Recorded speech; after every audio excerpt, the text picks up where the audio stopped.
The studio lights of Good Morning America burned a little hotter that morning as Denzel Washington took his seat across from Michael Strahan, the polished set glowing with its usual early morning optimism. The band had just finished their upbeat riff, the audience applause still echoing faintly as the cameras rolled back in. Denzel wore a charcoal suit, understated but commanding, the kind of presence that didn't need volume to fill a room. He greeted Strahan with a cordial nod and a brief smile, the practiced ease of a man who had done this countless times before. At first, everything followed the familiar rhythm: laughter, light banter, reflections on career longevity, the gentle praise that morning shows thrive on. Viewers at home saw two icons sharing a moment, unaware that the temperature beneath the surface was already beginning to rise. Michael leaned back in his chair and shifted gears, steering the conversation toward purpose and accountability, themes Denzel often spoke about with conviction. The question sounded harmless enough, but there was an edge to it, a framing that suggested contradiction rather than curiosity. Denzel's smile tightened just slightly. He answered thoughtfully, choosing his words with care, explaining his belief in discipline, respect, and responsibility, values shaped by decades in the industry and a life lived deliberately. The audience nodded along, some murmuring approval. Yet Strahan followed up almost immediately, rephrasing the question in a way that felt less like exploration and more like challenge, as if inviting Denzel to defend himself against a narrative he hadn't agreed to. A subtle shift rippled through the studio. Denzel straightened in his chair, his hands folding together, his gaze steady and unwavering. He responded again, voice calm, measured, but firmer now. He spoke about context, about how sound bites can distort meaning, about the danger of reducing complex experiences into simple headlines. The words weren't loud, but they carried weight, and even the band behind the cameras seemed to still. The producers glanced at one another through the glass of the control room, sensing the interview drifting away from its intended tone. Strahan, perhaps feeling the energy spike, pressed on. He referenced past comments, public reactions, the ongoing cultural debates that had followed Denzel for years despite his careful distance from controversy. The question lingered just a beat too long, the implication hanging in the air. Denzel's jaw tightened. For a moment, he said nothing at all, and the silence stretched, uncomfortable and electric. The audience shifted in their seats. This wasn't the polished back and forth they were used to, this was something rawer, more personal. When Denzel finally spoke, his voice remained even, but there was steel beneath it. He talked about respect for the craft, for the audience, and for the individuals being asked to answer loaded questions on live television. He explained that he had never shied away from hard conversations, but he refused to engage with setups designed to provoke rather than understand. His eyes never left Strahan's, not in anger, but in something closer to disappointment. Each sentence landed deliberately, like he was building a wall brick by brick, impossible to ignore. The studio air felt thick now. Cameramen adjusted their focus instinctively, zooming in on Denzel's face, then Strahan's, capturing every flicker of expression. Strahan attempted to lighten the moment with a half smile, a quick interjection meant to redirect, but Denzel continued, undeterred. He spoke about legacy, not awards or box office numbers, but integrity. About knowing when to speak and when to walk away. About the responsibility that comes with a platform, on both sides of the camera. Behind the scenes, producers whispered urgently into headsets.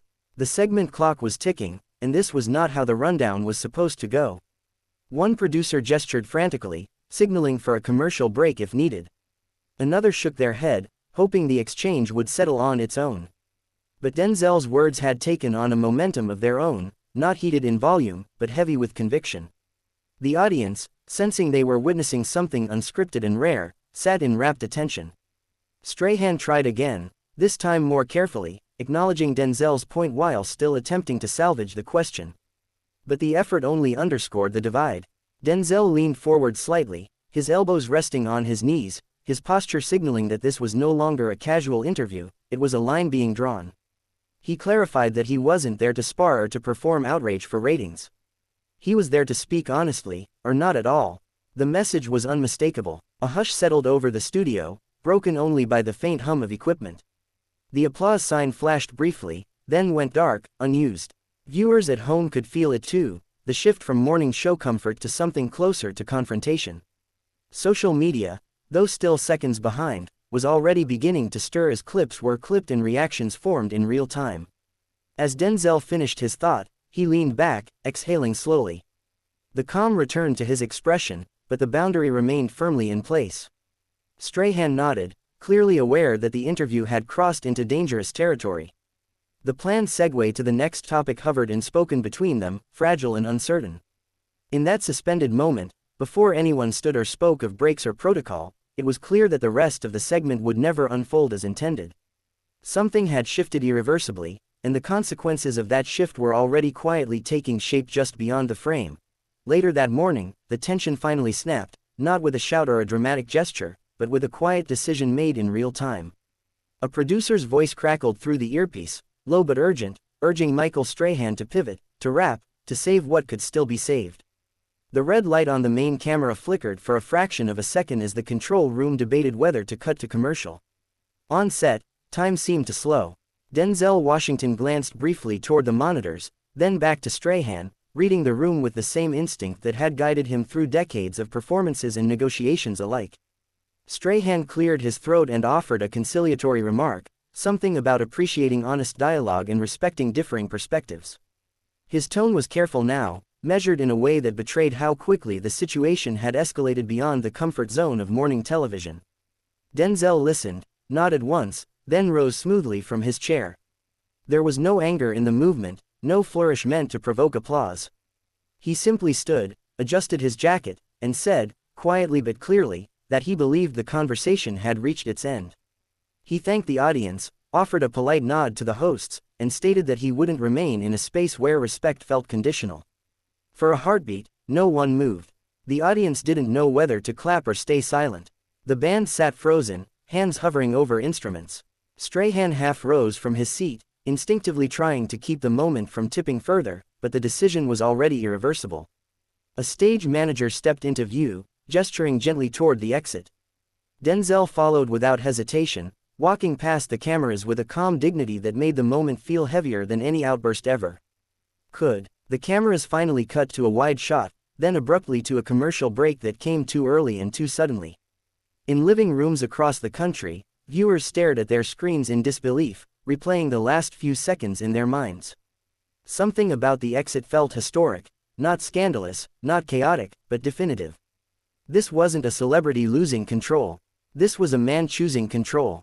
Behind the scenes, the studio erupted into controlled chaos. Producers spoke over one another, replaying the segment on monitors, debating what should have been handled differently. Some argued the questions were fair, others insisted the framing had crossed an invisible line. Michael Strahan sat back down, exhaling deeply, rubbing his hands together as if trying to warm them. He stared at the empty chair across from him, the absence louder than Denzel's presence had been moments before. When the show returned from break, the tone had shifted noticeably. Strahan addressed the audience directly, acknowledging the unexpected end to the interview and reiterating the show's commitment to open conversation and mutual respect. His words were polished, but his expression carried the weight of the moment. The rest of the broadcast moved forward, but the energy never fully recovered. Everyone knew that what had just happened would eclipse every other segment that morning. Outside the studio, Denzel was escorted down a quiet hallway, away from the buzz and the cameras. A publicist walked beside him, speaking in hushed tones, but Denzel waved him off gently. He didn't look shaken. If anything, he looked resolved. He paused briefly before exiting the building, taking a breath, as if grounding himself before stepping back into the world that would soon be dissecting every second of what had just occurred. And dissect it did. Within minutes, clips flooded social media, some edited tightly around the confrontation, others focusing on the walk-off itself. Hashtags began to trend, opinions forming instantly and loudly. Some praised Denzel for standing his ground, calling the moment a masterclass in self-respect. Others criticized him for leaving, arguing that tough questions were part of the job. The debate spread rapidly, fueled by pundits, commentators, and armchair analysts eager to assign blame or crown a victor. By midday, entertainment news outlets were running breaking banners. Headlines framed the incident in stark terms: Denzel Washington walks off GMA, heated clash shocks morning TV, unexpected exit sparks debate. Each outlet added its own spin, its own anonymous sources, its own interpretation of tone and intent. Slow-motion replays dissected facial expressions. Body language experts weighed in. Former hosts and celebrities offered opinions, some supportive, others cautionary. Michael Strahan, for his part, addressed the situation later that day with professionalism. In a brief statement, he emphasized his respect for Denzel Washington and reiterated that the goal of the interview had never been to provoke. He acknowledged that live television is unpredictable and that conversations can sometimes take unintended turns. His words were careful, diplomatic, designed to cool the flames rather than feed them. Denzel remained silent. No immediate statement, no social media clarification, no behind-the-scenes leaks. The silence itself became part of the story. Supporters argued that he'd already said everything that needed to be said on camera. Critics read the quiet as calculated. But those who knew him best recognized it as consistent. Denzel Washington had never been one to chase the narrative once it escaped his control. In the days that followed, the moment lingered in the cultural conversation. Late-night hosts joked about it, though cautiously. Panel shows debated it with intensity, turning the exchange into a broader discussion about media responsibility, respect, and the fine line between challenging and cornering guests. Journalism professors referenced it in lectures. Publicists cited it in crisis management meetings. It became a case study almost overnight. Yet amid all the noise, one detail remained unchanged: the way Denzel had walked off that set. No raised voice, no slammed doors, just a calm refusal to continue on terms he didn't accept. For many viewers, that restraint was what made the moment so powerful. It challenged the expectation that confrontation must always be loud, that dignity must always be sacrificed for spectacle. Weeks later, when the frenzy had finally begun to fade, the clips still resurfaced now and then, shared with new captions, new interpretations. But the initial shock had given way to something more reflective. People didn't just remember the clash. They remembered the pause, the silence, the choice. In an industry built on constant exposure and endless commentary, that choice echoed loudly. And somewhere between the flashing studio lights and the quiet hallway exit, a simple truth settled in. Sometimes the most powerful statement isn't what's said on live television, but the moment someone decides they've said enough.